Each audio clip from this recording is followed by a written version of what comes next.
Hello students, welcome to our YouTube channel students life.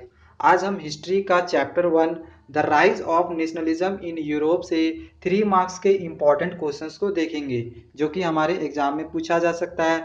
तो आइए questions को देखते हैं। क्वेश्चन नंबर 1 है, describe the process by which Germany was unified.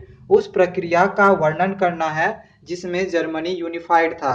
Answer हो जाएगा, by 1848 the popular effort failed to succeed in installing constitutional monarchy in Germany.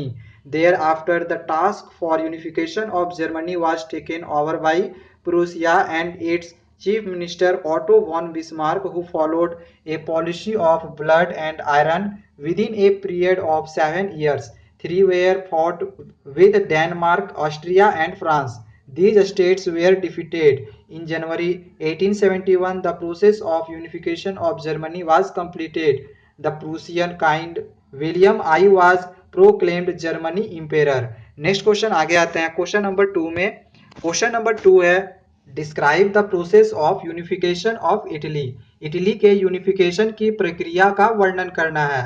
Answer हो जाएगा, during 1830s G Mazzini decided to make a programme to unite Italy and formed a society young Italy after earlier failures. King Victor Emmanuel two took to unify the Italian status through war, and he got the wholehearted support of Minister Cavour, made a tactful alliance with France and defeated Austrian forces in 1859. Now he was able to secure the support of Garibaldi. In 1860, Garibaldi led the famous expedition to South Italy and freed the state from Bourbon rulers in 1861. Before the completion of unification, Victor Emmanuel II was proclaimed the king of United Italy. Next question आगे आते हैं आप question number 3 में। Question number 3 है, can you make a distinction between the revolution of 1830s and the revolution of 1848 in France. क्या आप 1830 की क्रांति और 1848 की फ्रांस की क्रांति के बीच अंतर कर सकते हैं? तो आंसर हो जाएगा, इधर हम लोग द रिवॉल्यूशन ऑफ 1830 लिखे हुए हैं और इधर द रिवॉल्यूशन ऑफ 1848 लिखे हुए हैं, तो इसके बीच हम लोग को डिफरेंसेस लिखना है। तो 1 नंबर में इसमें है, this revolution was led by liberal nationalist belonging to the educated middle class elites of France. और इसमें हो जाएगा, this revolution was started by the unemployed poor peasants and workers. आगे आते हैं इसमें इसमें है सेकेंड में, by this revolution the kings of Bourbon dynasty restored to the power of conservatives were overthrown by the liberal nationalists। और इसमें हो जाएगा, through this revolution a public was established on the basis of universal adult franchise। इसमें third number है, a constitutional monarchy with Louis Philippe as its head was established in France। और इसमें third number हो जाएगा, constitutional monarchy was abolished so the king Louis Philippe had fade away. Next question आगे आते हैं question number 4 में।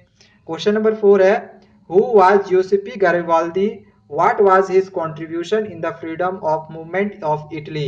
तो answer हो जाएगा, 1 नंबर हम लोग ज्यूसेपी गैरिबाल्दी कौन थे इसके बारे में लिखा हुआ है। Giuseppe Garibaldi is the most celebrated Italian freedom fighter.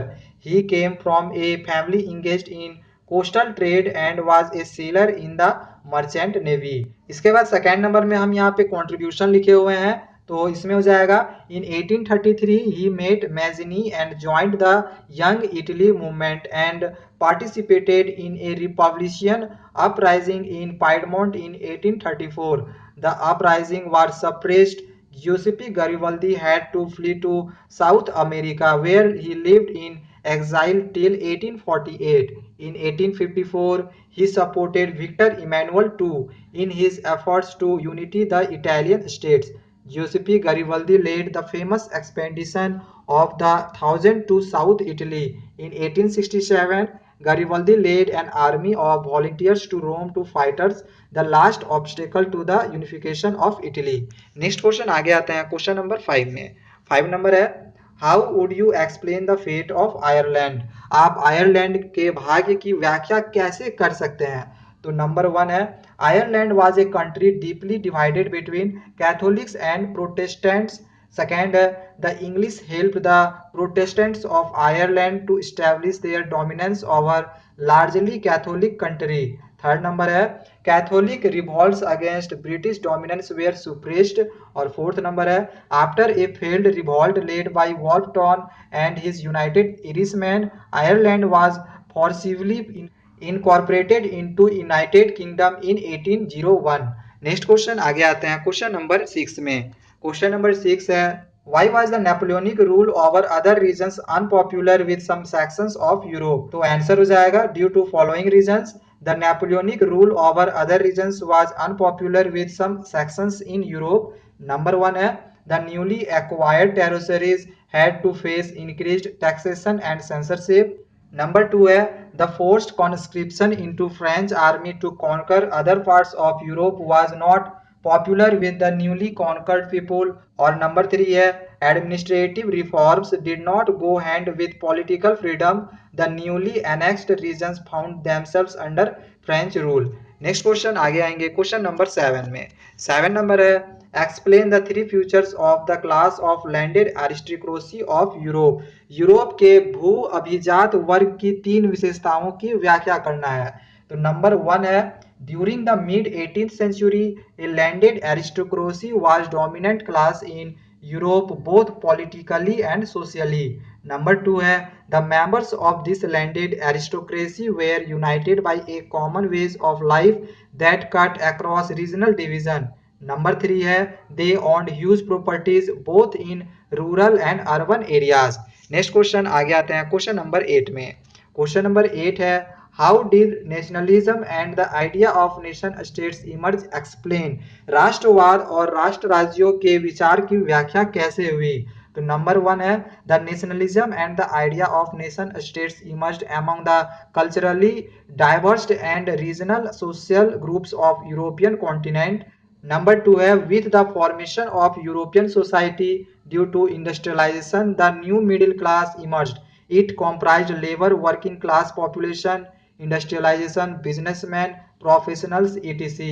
और नंबर थ्री है the educated and liberal population among the middle class thought to unity the culturally compatible sections of European society.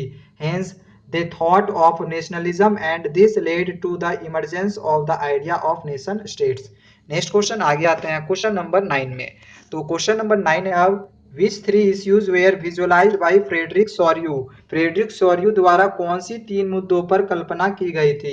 तो आंसर हो जाएगा Frederic Sorrieu was a French artist prepared a series of 4 prints visualizing his dreams of a world. Number one है the first print of the series shows the people of Europe and America of the ages and social classes marching in a long train. They are offering homage to the Statue of Liberty as they passed by it. अब आगे आते हैं इसके number 2 point में। Number 2 है his second vision named Topian Vision. The people of the world are grouped as distinct nations identified through their flags and national costume. Number 3 है on the earth in the foreground of the image lie the shattered remains of the symbols of absolutist institutions. His work shows his dream on democratic and social republics. Next question आगे आते हैं question number 10 में। Question number 10 है Napoleon had destroyed democracy in France but in the administrative field he had incorporated revolutionary principle. Justify the statements with suitable arguments.